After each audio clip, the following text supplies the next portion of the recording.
बिस्मिल्लाहिर्रहमानिर्रहीम। अस्सलाम वालेकुम डियर स्टूडेंट्स। आज हम चैप्टर नंबर 18 स्टार्ट करेंगे और आज का हमारा टॉपिक है introduction to electronics.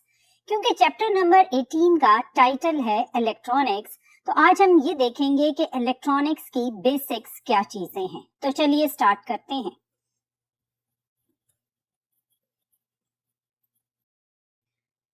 Dear student, chapter number 18 से जो पहले आपने चैप्टर स्टडी किए उनमें आपने करंट को थ्रू कंडक्टर्स स्टडी किया, लेकिन आज का जो चैप्टर है इसका title electronics basically flow of electrons through gases, through vacuum and through semiconductor materials कहलाता है। सो इलेक्ट्रॉनिक्स वो ब्रांच है जिसमें हम फ्लो ऑफ इलेक्ट्रॉन्स को इन 3 डिफरेंट कैटेगरीज के अकॉर्डिंग डिटरमिन करते हैं। लेकिन हमारे इस चैप्टर नंबर 18 में हमने flow of electrons through semiconductor materials study करना है। तो पहले हम ये स्टडी कर लेते हैं कि सेमीकंडक्टर मटेरियल्स बेसिकली हैं क्या चीज।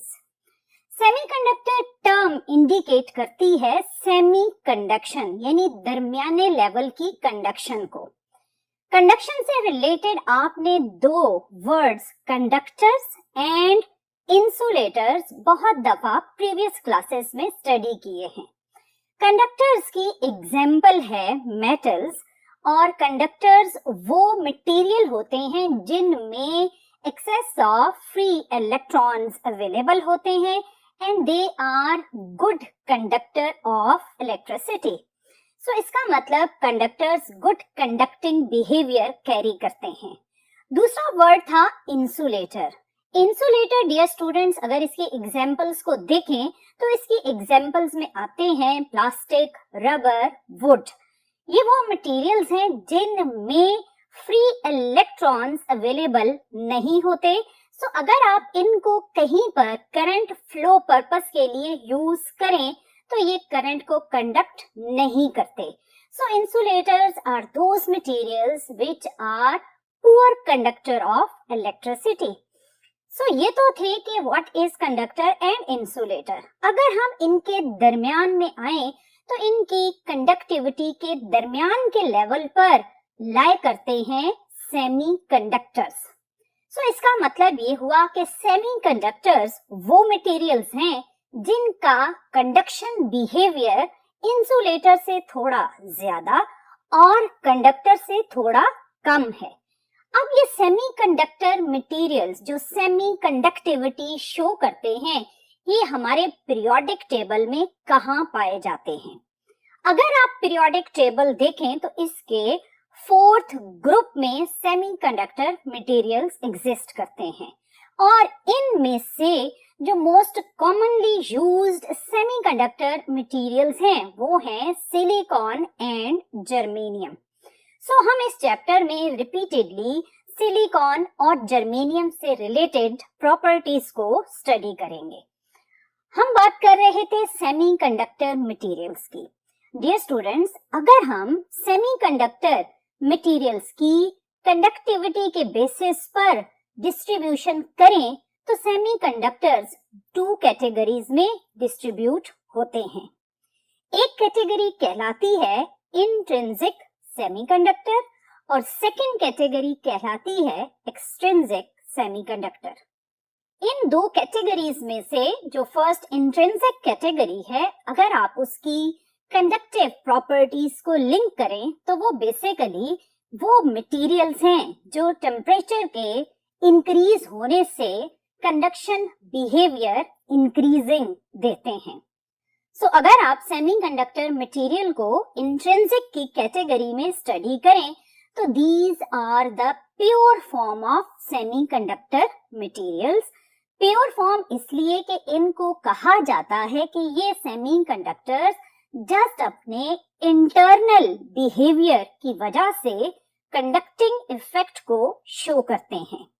इन मटेरियल्स की conductivity compare to extrinsic semiconductor कम होती है, इसलिए इंट्रिंसिक सेमीकंडक्टर्स को हम कम यूज करते हैं, जबकि जो सेकंड कैटेगरी है एक्सट्रिंसिक सेमीकंडक्टर उन्हें बहुत ज्यादा यूज किया जाता है।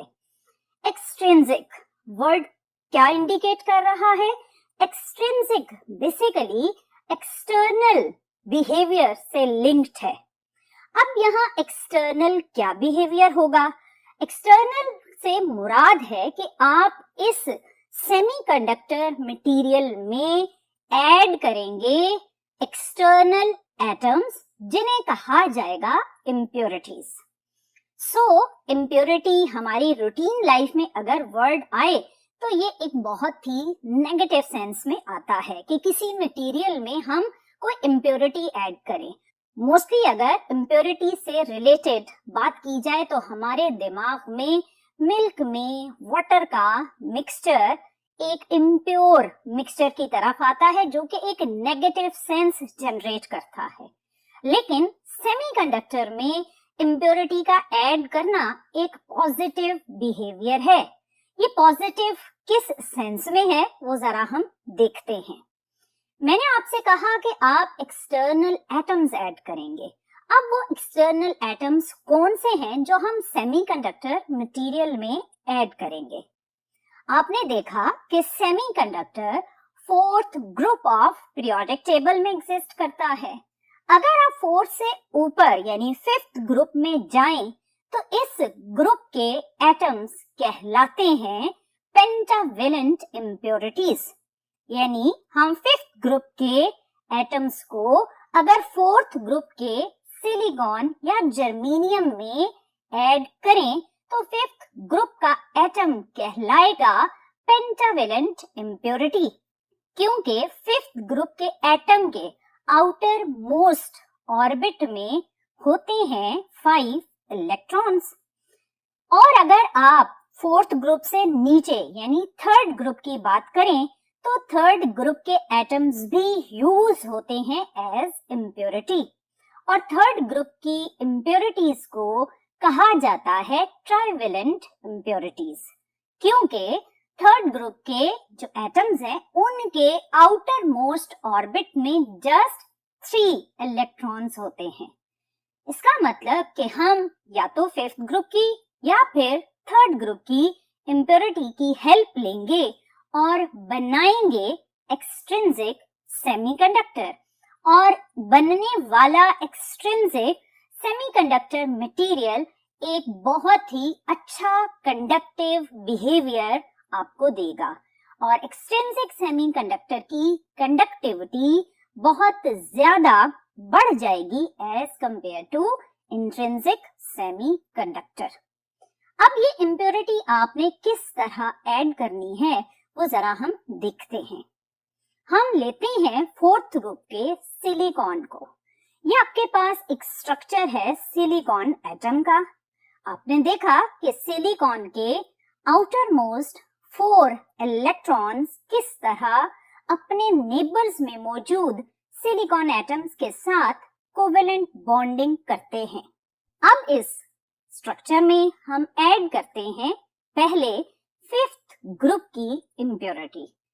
फिफ्थ ग्रुप की इम्प्योरिटी ने एक सिलिकॉन को नॉकआउट किया और खुद को कुछ इस तरह एडजस्ट किया। आपने देखा कि फिफ्थ ग्रुप की इम्प्योरिटी के आउटर मोस्ट 4 इलेक्ट्रॉन्स ने किस तरह सराउंडिंग में मौजूद सिलिकॉन्स के साथ बॉन्डिंग कर ली। लेकिन इसका फिफ्थ इलेक्ट्रॉन, इम्प्योरिटी का फिफ्थ इलेक्ट्रॉन अपने लिए नेबर्स में इलेक्ट्रॉन को सर्च कर रहा है so that it can make a covalent bond.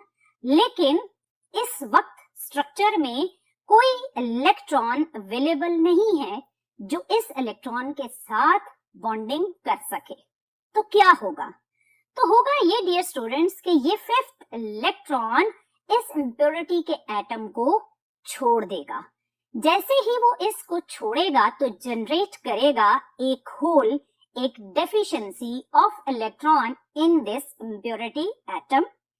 जैसे ही ये डेफिशिएंसी जनरेट हुई तो आपने चैप्टर 17 में पढ़ा कि डेफिशिएंसीज या होल्स को फिल करने के लिए सराउंडिंग स्ट्रक्चर में से एक इलेक्ट्रॉन वॉलंटियर करेगा और आकर इस डेफिशिएंसी को फिल करेगा। लेकिन जहां से वो इलेक्ट्रॉन आएगा वहां पर क्या जनरेट होगा? वहां पर होल जनरेट हो जाएगा। सो ये एक ऐसा प्रोसेस स्टार्ट हो जाएगा जिसमें हर टाइम एक होल अवेलेबल होगा और वो इलेक्ट्रॉन्स की मूवमेंट को इनिशिएट करना शुरू कर देगा। इसका मतलब आपके इस सेमीकंडक्टर मटेरियल में एक ऐसा प्रोसेस स्टार्ट हो गया जिसमें इलेक्ट्रॉन्स मूव होना स्टार्ट हो गए और इस मूवमेंट ऑफ इलेक्ट्रॉन को डियर स्टूडेंट्स आप कहते हैं कंडक्शन। सो डियर स्टूडेंट, आपने देखा कि किस तरह फिफ्थ ग्रुप की इम्प्योरिटी के आने से सिलिकॉन स्ट्रक्चर में कंडक्शन का प्रोसेस स्टार्ट हो गया। क्योंकि इस प्रोसेस को स्टार्ट किया फिफ्थ इलेक्ट्रॉन ने और इलेक्ट्रॉन पर होता है नेगेटिव चार्ज। इस नेगेटिव वर्ड के एन की वजह से इस टाइप ऑफ मटेरियल को बोला जाता है एन टाइप सेमीकंडक्टर और ये एक्सट्रिंसिक सेमीकंडक्टर में से एक टाइप हो गई जिसे आपने कंस्ट्रक्ट किया by addition of fifth group impurity और इस इम्प्योरिटी ने एक इलेक्ट्रॉन डोनेट किया। सो ये इम्प्योरिटी कहलाती है डोनर इम्प्योरिटी। अब हम यही चीज ऑब्जर्व करते हैं by using third group atom. जैसे ही आपने इस प्योर सिलिकॉन में थर्ड ग्रुप का एटम ऐड किया तो उसने आते ही सिलिकॉन को नॉकआउट किया और खुद को उसकी जगह पर एडजस्ट किया। आपने देखा कि कैसे इस इम्प्योरिटी एटम के 3 इलेक्ट्रॉन्स ने नेबर्स में मौजूद 3 सिलिकॉन एटम के साथ कोवेलेंट बॉन्डिंग कर ली, लेकिन fourth side of impurity atom के पास इलेक्ट्रॉन अवेलेबल नहीं है कि ये नेबर में मौजूद सिलिकॉन के साथ कोवेलेंट बॉन्ड कंप्लीट कर सके। अब यहाँ किस चीज की डेफिशिएंसी है? यहाँ बेसिकली इम्प्योरिटी के एटम के पास एक डेफिशिएंसी ऑफ इलेक्ट्रॉन है जिसे आप कहेंगे होल। सो डियर स्टूडेंट्स, इस होल को, इस डेफिशिएंसी को फिल करने के लिए सिलिकॉन के स्ट्रक्चर में से इलेक्ट्रॉन वॉलंटियर करेगा और आकर इस डेफिशिएंसी को फिल करेगा। जैसे ही उसने इस डेफिशिएंसी को फिल किया तो जिस जगह से वो खुद आया था वहां अगेन जनरेट हो जाएगा होल डेफिशिएंसी। उस डेफिशिएंसी को फिल करने के लिए स्ट्रक्चर में से एक और इलेक्ट्रॉन मूव करेगा और अपनी जगह पर होल जनरेट करेगा और जाकर इस होल को फिल कर देगा। आपने ऑब्जर्व किया कि यहाँ पर भी थर्ड ग्रुप की इम्प्योरिटी के आने से फौरन ही इलेक्ट्रॉन की मूवमेंट का प्रोसेस स्टार्ट हो गया जिसे आप क्या कहते हैं? जिसे आप कंडक्शन कहते हैं। सो क्या हुआ कि थर्ड ग्रुप की इम्प्योरिटी आने से कंडक्शन बिहेवियर तेज हो गया इन सेमीकंडक्टर मटेरियल, लेकिन इसमें आने वाली इम्प्योरिटी ने स्ट्रक्चर में मौजूद इलेक्ट्रॉन को अपनी तरफ बुलाया। उस इम्प्योरिटी ने इलेक्ट्रॉन को एक्सेप्ट किया, डोनेट नहीं किया प्रीवियस केस की तरह। यहाँ इस इम्प्योरिटी ने स्ट्रक्चर का इलेक्ट्रॉन एक्सेप्ट किया। That's why this third group impurity is called acceptor impurity. और इस इम्प्योरिटी ने आते ही डेफिशिएंसी ऑफ इलेक्ट्रॉन, जिसे हम पॉजिटिव चार्ज बिहेवियर कहते हैं, वो जनरेट किया और पॉजिटिव की पी की वजह से इस स्ट्रक्चर को, जो थर्ड ग्रुप की इम्प्योरिटी ऐड होने से एक्सट्रिंसिक सेमीकंडक्टर मिला, इसे कहा जाता है P type material. So dear student, आपने देखा कि एन टाइप मटेरियल वो था जिसमें हमें इम्प्योरिटी ने इलेक्ट्रॉन दिया। सो वो ऐसा बिहेवियर होगा जिसमें हमारे पास मेजॉरिटी चार्ज कैरियर्स इलेक्ट्रॉन्स होंगे। So N type semiconductors are defined as those materials which have majority carriers electrons. जबकि आपने थर्ड ग्रुप की इम्प्योरिटी जब ऐड की तो क्या जनरेट किया उसने? थर्ड ग्रुप की इम्प्योरिटी ने होल डेफिशिएंसी ऑफ इलेक्ट्रॉन को जनरेट किया, जिसे हमने कहा पी टाइप मटेरियल। यानी थर्ड ग्रुप की इम्प्योरिटी आने से होल्स जनरेट हुए। सो इस मटेरियल को जो थर्ड ग्रुप की इम्प्योरिटी से बनेगा, इसको आप कहेंगे कि it carries excess of holes या it carries majority charge carriers holes.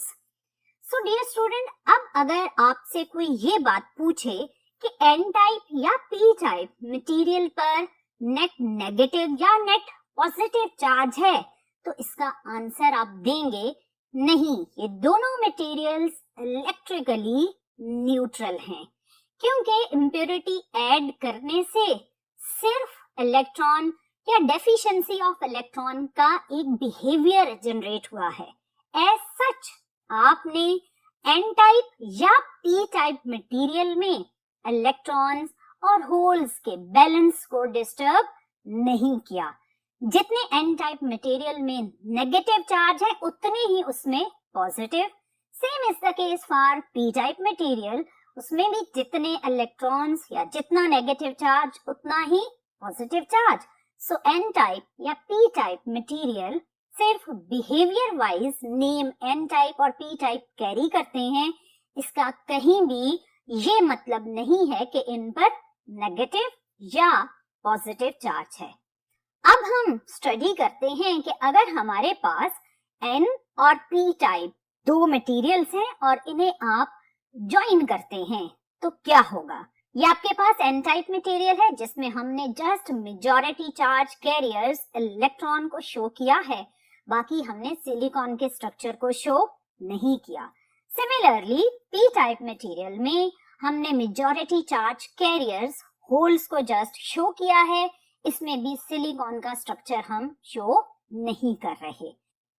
जैसे ही आपने P और N को ज्वाइन किया तो जो बाउंड्री बनेगी उसे आप कहेंगे PN जंक्शन, और जंक्शन के बनते ही इलेक्ट्रॉन्स जो के मोबाइल पार्टिकल हैं वो फौरन होल्स को देखते ही डिफ्यूज करेंगे टुवर्ड्स द P रीजन। तो आपने देखा कि किस तरह इलेक्ट्रॉन्स जो N रीजन में अवेलेबल हैं वो तेजी के साथ डिफ्यूज हो रहे हैं टुवर्ड्स द P रीजन और वो फिल कर रहे हैं होल्स को।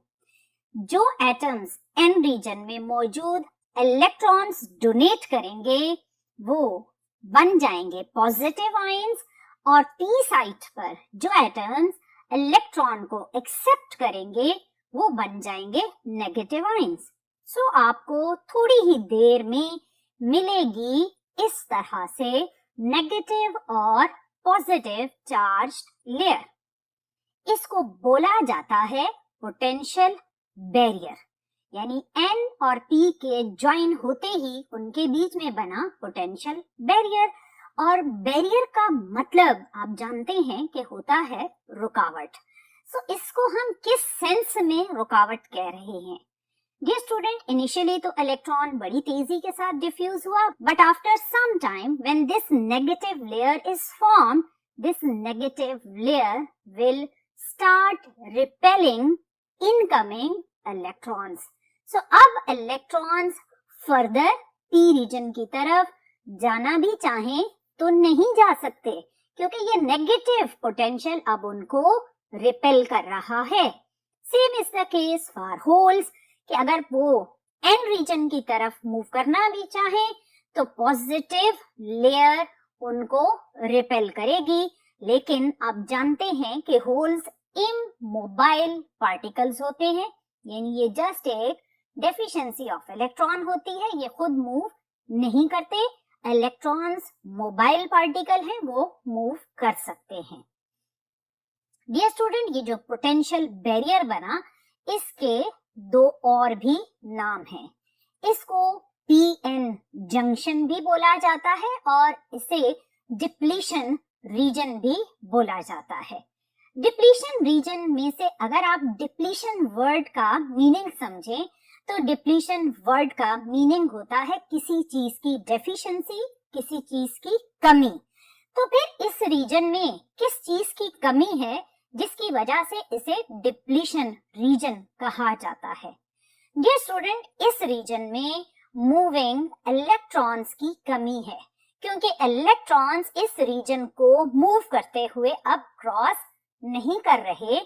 So that's why this region is depleted from free charge carriers.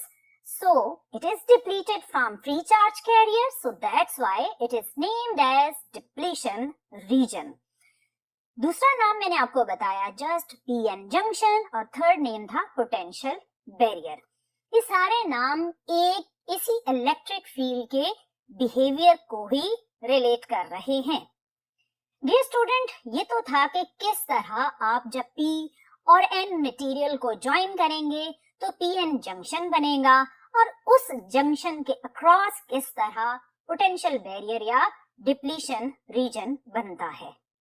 अब इस पोटेंशियल बैरियर की वैल्यू क्या होती है, ये डिपेंड करता है कि आपने P और N मटेरियल किस सेमीकंडक्टर से बनाया था। अगर आप P और N मटेरियल सिलिकॉन के यूज कर रहे हैं, तो जब आप सिलिकॉन से बने हुए P और N रीजन को ज्वाइन करते हैं तो पोटेंशियल बैरियर की वैल्यू होती है 0.7 वोल्ट, और in case of germanium when you join P and N material then potential barrier has value 0.3 volt.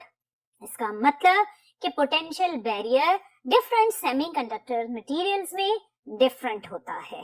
अगर आप इस पोटेंशियल बैरियर को अपनी बुक में एक छोटे से ग्राफ की शक्ल में देखें तो वो ग्राफ कुछ इस तरह से बना हुआ है। इस ग्राफ में बेसिकली जो हॉरिजॉन्टल लाइन है वो zero value of potential barrier को इंडिकेट कर रही है।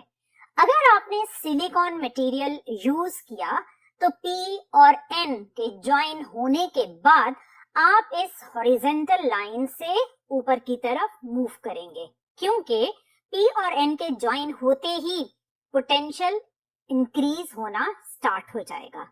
जैसे जैसे पोटेंशियल इंक्रीज होगा तो वो मैक्सिमम वैल्यू जो अटेन करेगा इन केस ऑफ सिलिकॉन वो होगी 0.7 वोल्ट।